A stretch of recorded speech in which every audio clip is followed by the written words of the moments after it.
समुद्री गांव में फास्ट फूड बेचने वाली सास बहू।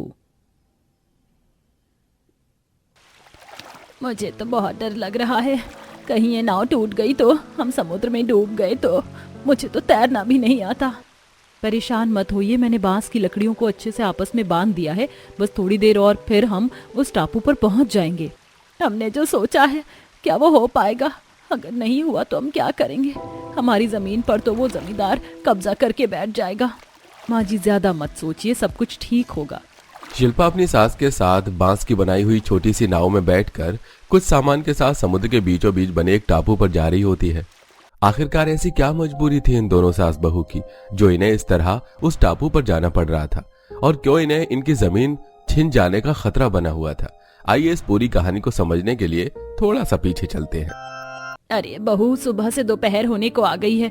मुश्किल से 2 ही ग्राहक खाने के लिए आए थे। आज ग्राहक आएंगे भी या नहीं?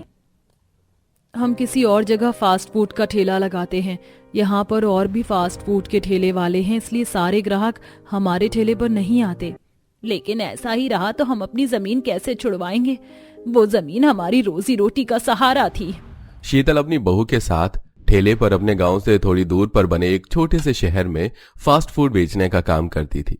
सुबह से शाम तक फास्ट फूड बेचकर दोनों सास बहू शाम तक अपने गांव आ जाया करती थी।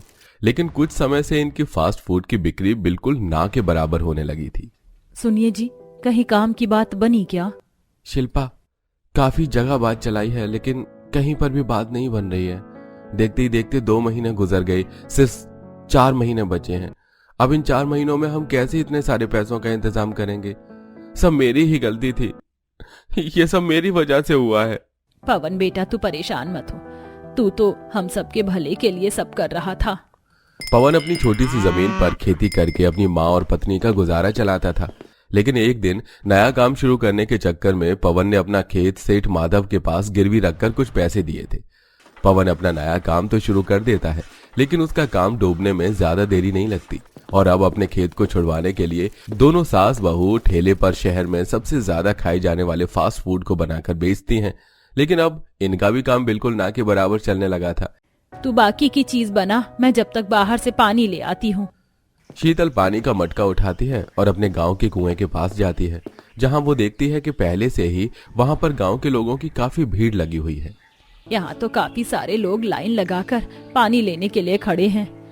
ऐसे तो मुझे 2 घंटे से पहले पानी नहीं मिलने वाला। एक काम करती हूँ, पास वाले समुद्र से थोड़ा पानी ले आती हूँ, सिर्फ स्टीम ही तो करने हैं। शीतल अपने गांव के पास बने समुद्र के पास जाती है और समुद्र से मटके में पानी भरने लगती है कि तभी शीतल की नजर समुद्र के बीचों बीच बने टापू पर पड़ जाती है। अरे ये क्या, यहाँ ये टापू कैसा है? और इसके ऊपर से तो हल्का हल्का धुआं भी निकल रहा है, जैसे मानो यहाँ लोग रहते हों। पानी का मटका लेकर घर आती है, सारी बात अपनी बहू को बताती है। हाँ माँ जी, मैंने सुना है कि उस टापू पर लोग रहते हैं। वो तो ठीक है बहू, लेकिन टापू के बीचों बीच रहने की वजह से उन लोगों को आने जाने में दिक्कत नहीं होती होगी क्या? सबसे बड़ी दिक्कत तो उन लोगों के खाने पीने की होगी। अगर बेचारों को कुछ अच्छा खाने का मन करता होगा तो कैसे वो लोग इतने बड़े समुद्र को पार करके गांव से शहर जाते होंगे बेचारे। अपनी सास की बात को सुनकर शिल्पा को अचानक एक तरकीब सूझती है। माँ जी, आपने बातों बातों में कितना अच्छा आइडिया दे दिया है। शहर में तो इतने सारे फास्ट फूड के ठेले हैं, इसलिए हमसे हर कोई फास्ट फूड नहीं खरीदता है। तो क्यों ना हम उस टापू पर जाकर अपना फास्ट फूड बेचें। वहाँ के लोगों को तो ये सब खाने का बड़ा मन करता होगा। बहू तो ठीक तो कह रही है, लेकिन क्या ये सही रहेगा? लेकिन माँ जी, हमें कोशिश तो करनी होगी ना।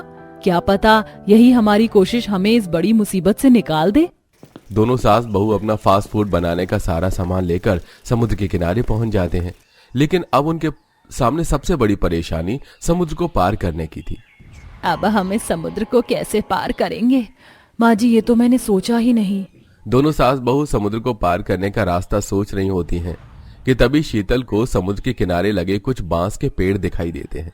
कुछ बांस की लकड़ियों को इकट्ठा करके उन्हें रस्सी से बांध देती हैं और देखते ही देखते एक बांस की नाव तैयार हो जाती है। ये नाव हमें उस टापू तक पहुंचा भी देगी? हाँ माँ जी, पहुंचा देगी। मैंने सारा सामान इस पर रख दिया है, अब आप भी बैठ जाइए। बांस की लकड़ी की मदद से ही उस बांस की नाव को चलाते हुए समुद्र के बीचों बीच बने उस समुद्री गांव तक ले जा रही होती हैं कि तभी वो नाव हल्की हल्की हिलने लगती है। ये नाव तो पानी के अंदर डूबने वाली है, अब मैं क्या करूं? मुझे बहुत डर लग रहा है, कहीं हम डूब के मर गए तो। ऐसा कुछ भी नहीं होगा, आप भरोसा रखिए। एक काम करिए, आप मेरा हाथ पकड़ लीजिए और आंखें बंद कर लीजिए। जब हम उस गांव तक पहुंच जाएंगे तो मैं आपको बोल दूंगी।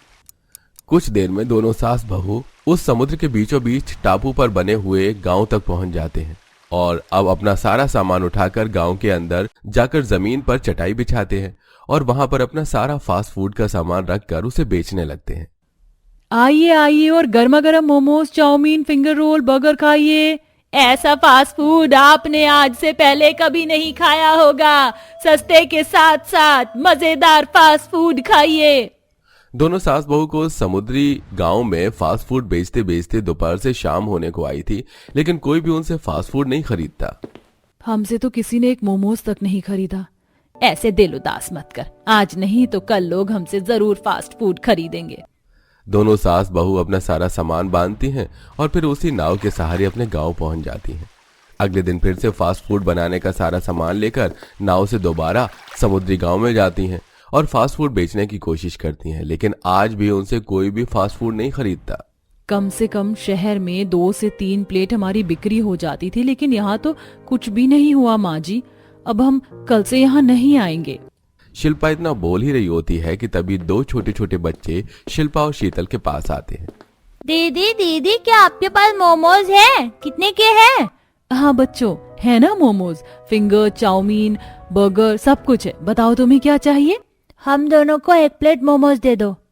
शिल्पा उन दोनों बच्चों को गर्मा गर्म मोमोज देती है, जिन्हें खाकर वो दोनों बच्चे पैसे देकर वहां से चले जाते हैं। थोड़ी देर में 3-4 बच्चे और आते हैं जो दोनों सास बहू से मोमोज के साथ साथ चाउमीन और बर्गर भी खरीदते हैं और देखते ही देखते दोनों सास बहू की 200 से 300 रुपए की कमाई हो जाती है। देखा बहू, मैंने कहा था ना, देर से ही सही लेकिन हमारा काम जरूर बनेगा। अब दोनों उन सास बहू से समुद्र गांव में रहने वाले बच्चों के साथ साथ बड़े लोग भी फास्ट फूड खरीदने लगे थे। अरे मुझे 1 प्लेट पनीर चाउमीन और 1 प्लेट रोल दे दो। अरे गर्मा गर्म पनीर मोमोज खाकर तो मजा ही आ गया बहन जी, 2 प्लेट और लगा दीजिए। बहुत कम वक्त में ही समुद्री गांव में रहने वाले काफी सारे लोग दोनों सास बहू के ग्राहक बन चुके थे। ये लीजिए, कल आपने मुझे इतनी बढ़िया चाउमीन खिलाई थी ना कि उसका टेस्ट तो मेरे मुंह से अभी तक नहीं गया, इसलिए आज मैं आपके लिए मछली लेकर आई हूँ। इसे फ्राई करके खाना बहुत टेस्टी लगती है। और देखो, हमने तो इस समुद्र से कितने सारे सीप और शेल भी पकड़े हैं। आप इससे कुछ बनाकर पहन लीजिएगा। आप लोगों का बहुत बहुत शुक्रिया। सिर्फ 1.5 से 2 महीने के अंदर ही दोनों सास बहू समुद्र के बीचों बीच बसे गांव में अपना फास्ट फूड बेचकर इतने पैसे कमा लेती हैं कि अब वो समय से पहले ही सेठ माधव के सारे पैसे देकर अपना खेत उससे छुड़वा लेती हैं। देखा, आखिरकार हमने अपना खेत वापस ला ही लिया। अब आप इस पर आराम से खेती कर सकते हैं।